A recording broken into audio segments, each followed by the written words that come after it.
Good evening, everybody. It is Wednesday, July 26th, 2023. It is time for the latest edition of Sports Talk Live. I am your host, of course, as always, Nick Burt. We are here on a Wednesday evening. We just had the USA Netherlands game just kick off in the Women's World Cup, of course. We will keep you updated as long as we are live here on these airwaves. We got some interesting things to talk about tonight. We're going to dabble into a little bit of college football. A few newsworthy events have happened in the past 48 hours, and if you just heard that was a lightning strike that has rumbled on for quite a few seconds there. But yeah, then we'll take a look at the World Cup, of course. It's Wednesday, which means CFL Power Rankings time, and we will just go from there. So to start off, let's start off with big news in this state from yesterday.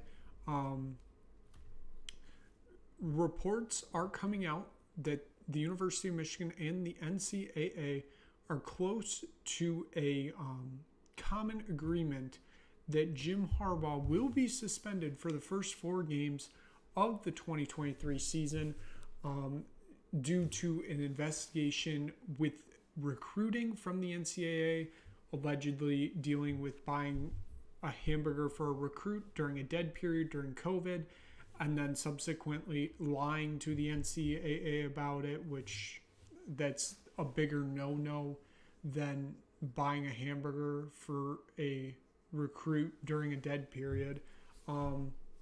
The games he will be missing are East Carolina, UNLV, Bowling Green, and Rutgers. All of those games are at home, so not really missing much there. Michigan might only win by, 35 now instead of 45, so seems rather big news, though, given that it's going to be most likely a 4-game suspension. But since it sounds like Michigan and the NCAA are coming to a compromise, it makes it seem like the NCAA wanted it longer, which, I mean, if you ask me, my unbiased opinion, he should be suspended the whole year. I mean, of course not, but still. I think it's a fair punishment. 4 games, it's not like you're playing anybody outstanding, so it's not going to matter. But, 4 games is enough to say, hey, don't lie to the NCAA. I literally don't know why that has to be said. It should be an implied rule. Don't lie and you won't get in trouble. But Harbaugh had different ideas because he's a weird person like that. And, now he's suspended.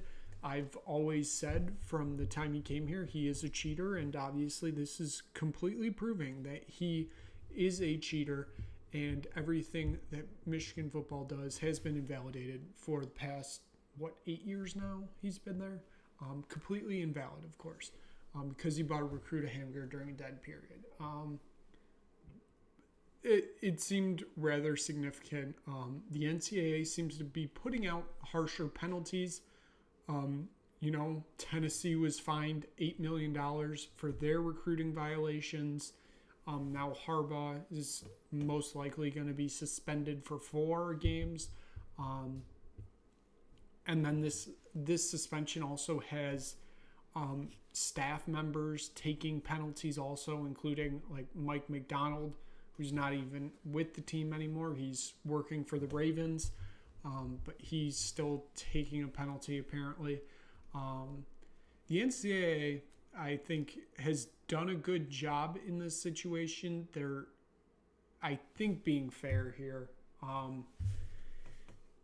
It's not too over the top, but, given that, they're not playing anybody in those first 4 games, it's enough to make a statement like, hey, don't do this, okay?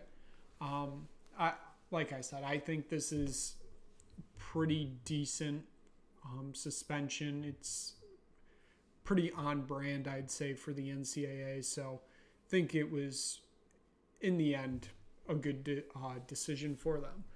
Given that, we do also have some somewhat late breaking news in college football, college athletics technically. Reports are stating that the University of Colorado at Boulder, so the Buffaloes, will be headed back to the Big 12 starting next year. It sounds like an official announcement will be coming tomorrow from both the Big 12 and Colorado. The reports are that Colorado likes the stability of the Big 12 more than a Pac-12 that still doesn't have a TV contract going into next year, I believe it is. And, Colorado really wants that stability, and the Big 12 can offer that. So, they're rejoining the Big 12 after they left in 2011, I believe it was, to go to the Pac-12, because at the time the Pac-12 looked like the much more stable conference. Colorado seemed like it was going to be that first domino to fall in like Texas and Oklahoma joining the Pac-12, because at the time there was the talk about the Pac-16, and they were going to take up, those big teams from the Pac or the Big 12 and just kind of make the first technical super conference, I guess I'd say. Obviously, those plans fell through. Colorado, they did fall off a little bit in the years since. Obviously, now they have Deion Sanders as their head coach. We'll see what happens with that. Now moving to the Big 12 next year. And also, this puts the Pac-12 a very interesting situation, because now going into next year, they have 9 teams in the conference, and it sounds like the Big 12 isn't done yet. Reports are saying that it's kind of expected that another team will come along with Colorado, given that, the Big 12 would only be at 13 teams next year. The reports have been for a long time that it's going to be Utah, Arizona, Arizona State, Washington, Oregon, potentially UConn. It could be any of those teams. Right now, for me, I feel like it's leaning more towards UConn, given that they are an independent in football right now. And, gives them scheduling stability, even though I think it's an absolutely terrible decision for them. They left the American because they didn't have any rivalries or anything like that, and it was hurting their team, so they went back to the Big East and kind of gave up on football for the moment and sent them to independence, which they got a bowl game last year as an independent. So I think it's going to be a bad decision for them. They're going to be bottom of the conference for football almost every year. They'll probably compete for basketball, both men's and women's, but that's probably going to take a hit too. There's something about UConn in the Big East that makes them a bigger draw, because you're playing those regional rivalries that mean so much to that fan base. But the Big East doesn't get the big bucks that the Big 12 does, because they don't have football. And I think that's a big player for UConn in this, so it will be interesting to see what happens with them. I also wouldn't be surprised if this potential team to come along is Oregon, given all the money that's funneled in through that program, the revenue making that it has. I could see Oregon potentially taking that next spot. Also Washington, given that they're the Seattle market. Now, of course, there's also discussion about, Gonzaga possibly going over there, possibly maybe them going to the Big East, because they don't have to deal with a or an Olympic sport technically only member for the Big 12, because Gonzaga doesn't have football. It's going to be an interesting few weeks. I feel Colorado moving is going to be the first domino to fall, in probably we'll see another few moves. It's going to be on the Pac-12 to see what the next moves are. If they lose Oregon or Washington or both, I feel like it's closing time for the conference. They have nobody but themselves to blame, not getting a TV contract done. which is obviously a largely big deal for this conference. So, like I said, they're going to have nobody but themselves to blame if this all falls apart. And then the real question is, what's left with the pieces that are left in the Pac-12? Do they maybe go independent? Do they go to the Mountain West? I can see probably a mixture of both. I think Cal and Stanford probably look more towards the independent because unless they get a Big Ten invite, they really don't fit in anywhere else. Washington State, Oregon State feel like they're Mountain West bound just because nobody is really going to want them. I mean, maybe Oregon State pulls off a Big 12 bid. I just don't see it happening. But it's interesting times in college football. I can give it that. It does always like to entertain no matter the season, basically.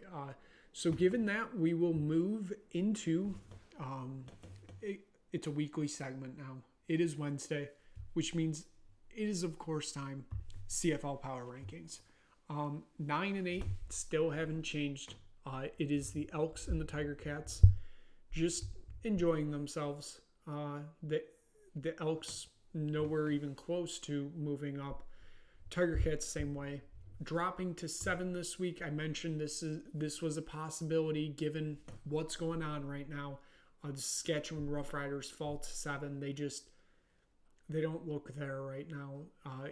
Given the Trevor Harris injury, it's left a lot of glaring issues with this team, and I just don't think it's going to get better. It looks like they might be staying down here for a while. At 6 and dropping is the Montreal Alouettes.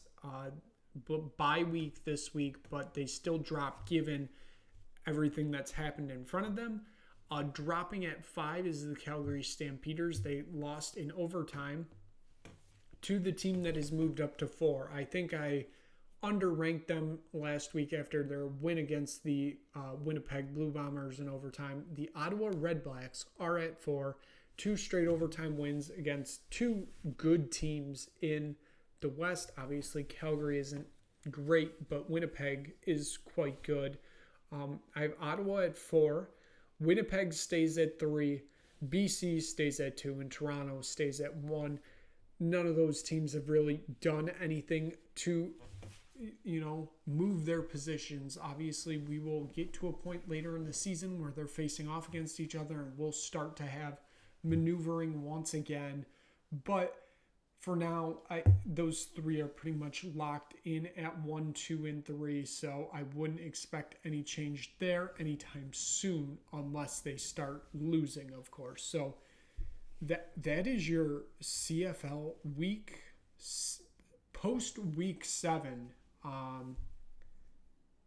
power rankings.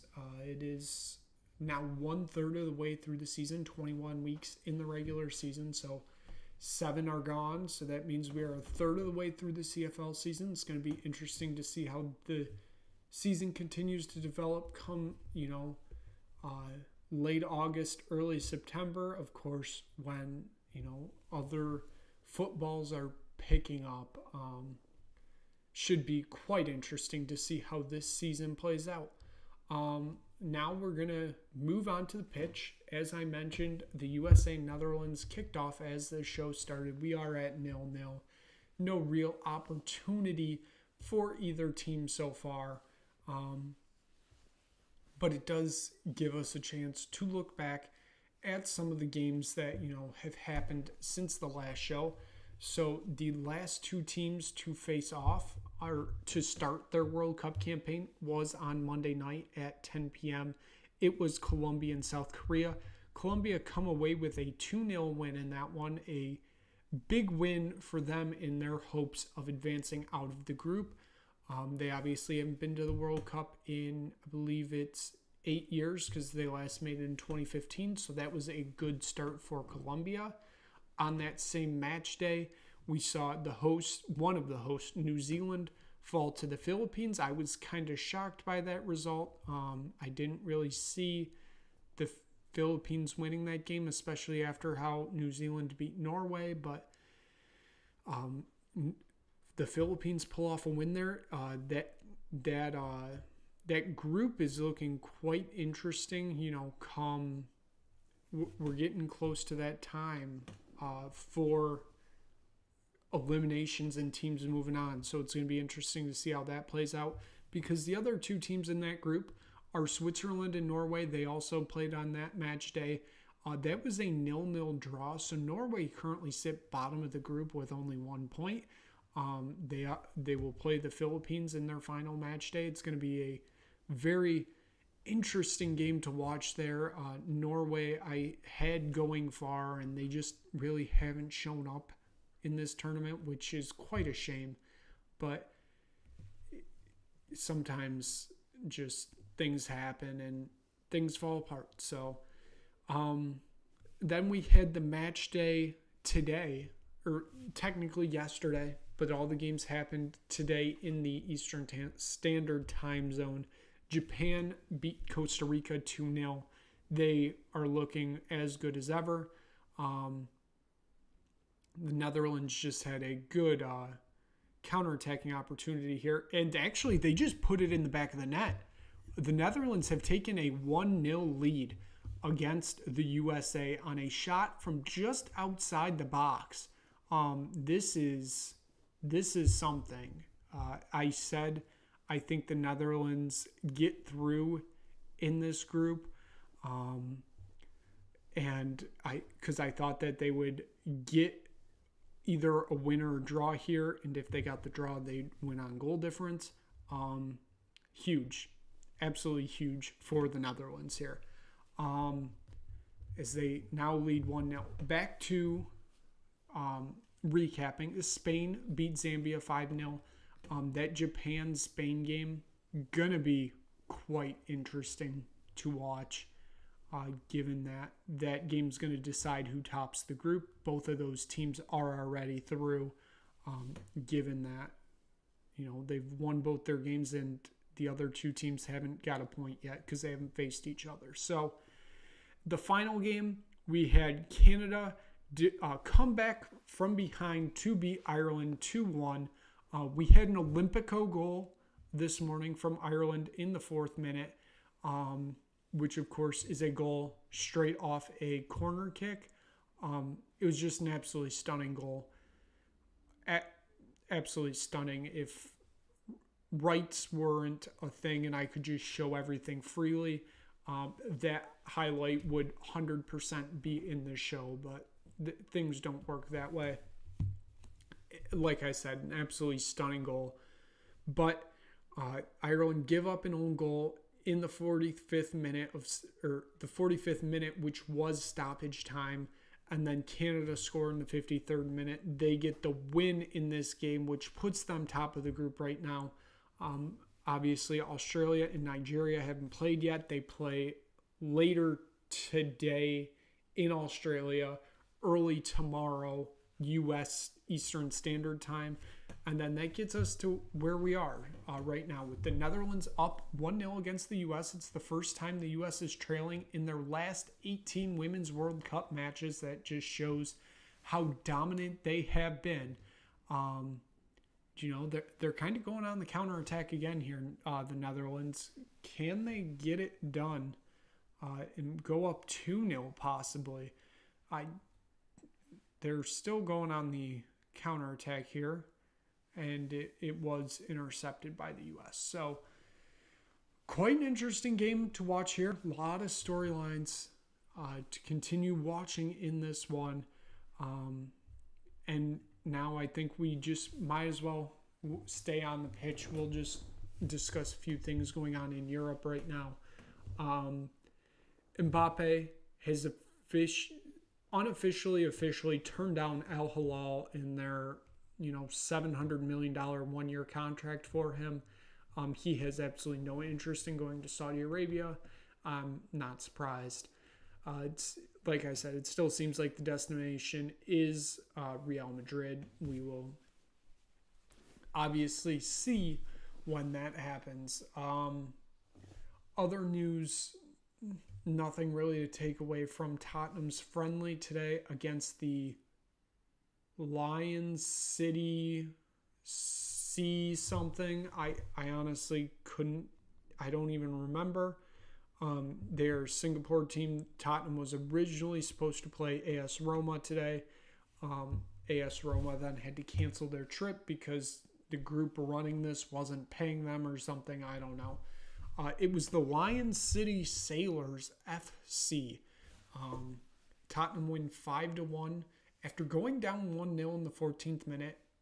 Going into the locker room, tied up at 1 at the half because of a Harry Kane penalty in the 45th minute, and then a Richarlison hat trick in the second half give Tottenham the 5-1 win. They win the Tiger Cup. Don't ask me what the Tiger Cup is, but it's a trophy that Tottenham lifted today. They are winners. Other news coming out of Tottenham, of course, is the quite large news that one of their owners, technically not an owner anymore because he put it in a trust fund, but he's still an owner. Joe Lewis, no, not the boxer. The British billionaire Joe Lewis was indicted by the U.S. government yesterday on insider trading charges. It turned out to be 19 charges. He surrendered himself to U.S. authorities this morning. He had a court date. He pled not guilty on the 19 counts, and he posted his $300 million bail. And now I believe his next court date is early September. So what this does for Tottenham, it sounds like nothing at the moment because he's not technically an owner apparently. So this really doesn't mean anything for Tottenham. Obviously, I know there are some fans out there that wish it did, so it would force him to sell the club.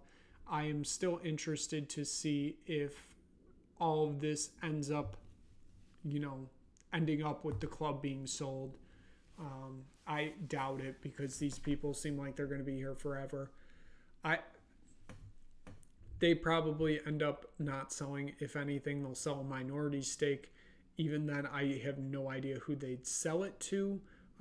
They keep saying QSI, which is the Qatari Sports Investment, which are the people that own PSG. They want a minority stake. I don't know how that works with them both being in UEFA. I don't know if you can own a minority stake and, a majority stake. I wouldn't see why not.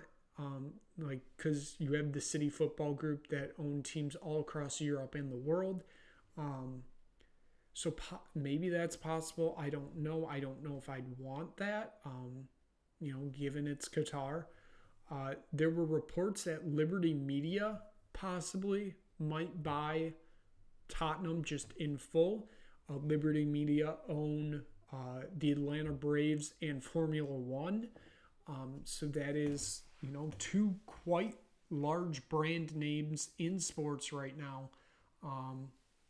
I don't know if anything's happening with that. I doubt it. I think that was just because they were in talks with Tottenham with the F1 go-kart track that's going beneath the stadium at Tottenham Hotspur. I don't think anything's coming of Liberty Media purchasing this club. I honestly don't even know if this club is fully for sale. They keep saying minority shares are for sale. Full sale is not. So I don't know. I'm not a business person. I don't, figure out all that stuff. So given that's going to be it for tonight. Like I said, the Netherlands still up 1-0, 24 minutes into this game. But we've run out of things to talk about. We've covered a lot today. So hopefully you enjoyed this episode. If you just stumbled across it, subscribe, tell anybody you know about this show. And hopefully you enjoyed it. And we will be back on Friday for another edition of Sports Talk Live. I'm sure we'll find something to talk about. We probably will talk about the fallout from this game, especially if the Netherlands end up pulling out this win. Still a long way to go. So we'll see you then on Friday. This has been the July 26th edition of Sports Talk Live, and we will see you back here on Friday for another edition.